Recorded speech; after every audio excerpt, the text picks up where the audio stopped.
आराम मित्रों, आप देख रहे हैं आस्था और संस्कृति का अनूठा संगम धर्म और हम। बाबा के हित की कृपा किसी से छिपी नहीं थी।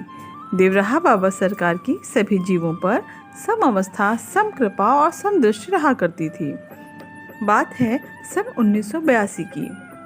बाबा का आश्रम सरयू जी के किनारे था, जहाँ एक नागराज आश्रम में स्वच्छंद रूप से विचरण किया करता था। यद्यपि वह कभी किसी को काटता नहीं था, फिर भी नागराज का भय तो सभी को था। पर नागराज भी कुछ उदंड स्वभाव का था। यदि कोई ध्यान में बैठा है तो वहां जाकर अपना फन फैलाकर फुफकारना, कई बार भक्तों का रास्ता रोक लेना, तो कभी पेड़ पर चढ़कर अचानक किसी भक्त पर गिर जाना, ये इसका स्वभाव हो चुका था। नागराज का भय अब बढ़ने लगा था। नागराज को पकड़ने के लिए बाबा के शिष्यों ने बाबा सरकार से निवेदन किया कि गुरुदेव, यह जो सर्प है इसने सबको परेशान कर रखा है। और वो सर्प भी कोई छोटा मोटा नहीं था, करीब 4 हाथ लंबा, गहरा, काला। कैसे पकड़े? बाबा हंसकर बोले, बच्चा, हमार चेला तो सपवा भी है, बिच्छुआ भी है, पशु भी है, पक्षिया भी है, और तुम लोग हो।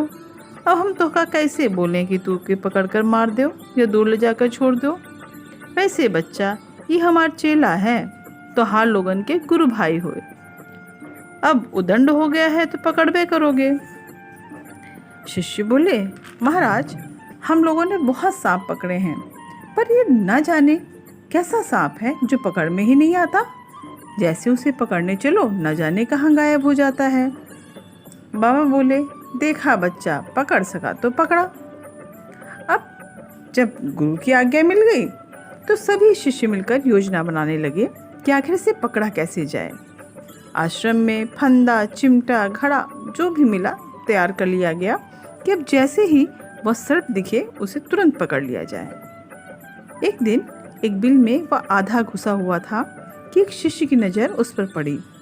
वह तुरंत धागा, चिमटा लेकर उसे पकड़ने आ गया। सभी साधु भाग कर आए और उसे चिमटे में पकड़ लिया गया। किंतु जब चिमटा पकड़कर वह बाहर की ओर खींचने लगे तो सभी उसे बाहर खींच नहीं पाए। उसका आधा जो शरीर था वो जमीन में घुसा हुआ था। बहुत शक्ति लगाई गई, बहुत लोगों ने बाहर खींचा, पर उनका एक भी उपाय न चला। अब एक शिष्य भागा भागा बाबा के पास गया और बोला, सरकार, उस बदमाश सांप को चिमटे में पकड़ तो लिया गया है, पर हम लोग पूरी शक्ति लगाए हैं, फिर भी वह बाहर नहीं निकल रहा। बाबा बोले, बच्चा, हाथी भी उसको खींच नहीं सकता। जब सर्प का सर बिल के अंदर हो तो वह बहुत बलवान होता है। तो बच्चा, अगर निकाल पाओ तो ठीक है, वरना छोड़ दो। अब तो शिष्य और घबराए कि अगर अब इसे छोड़ा तो यह घायल सर्प जरूर बदला लेगा। शिष्यों ने बहुत प्रयत्न किया पर कोई उसे निकाल नहीं पाया। सर्प अभी भी जमीन के अंदर आधा घुसा हुआ था। करीब आधे घंटे बाद बाबा दूर से सब देखते रहे। फिर शिष्यों को आवाज़ दी, अरे बच्चा, कहाँ है वह सपवा? शिष्य बोले, सरकार, यहीं पीछे कल्पतरु वृक्ष के पास है। आश्रम में एक कल्पतरु का वृक्ष भी था। बाबा वहाँ आए और बोले, बच्चा, अब तुम लोग यहाँ से जाओ।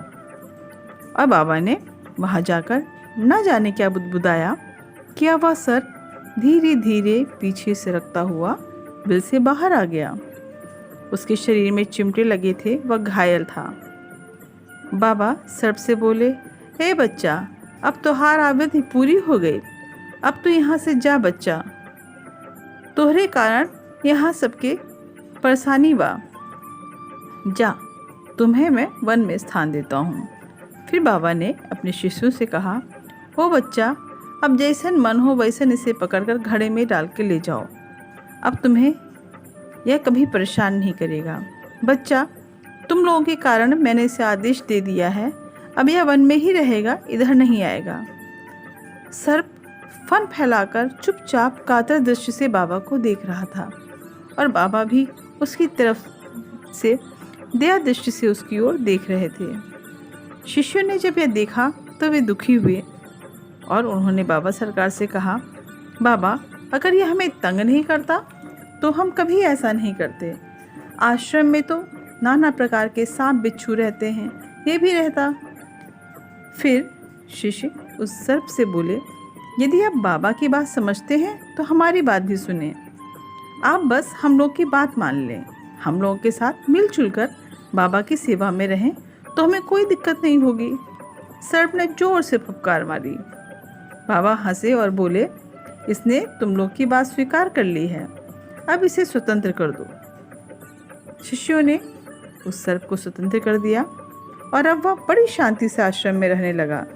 अब वह कभी कभार ही दिखता था, पर कई बार शिष्यों ने उसे बाबा के साथ कल्पतरु वृक्ष के नीचे बैठा देखा।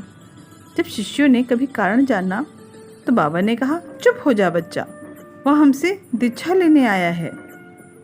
इस प्रकार अक्सर वह सर्प बाबा के आसपास ही चुपचाप उस कल्पतरु वृक्ष के पास दिखाई देता था।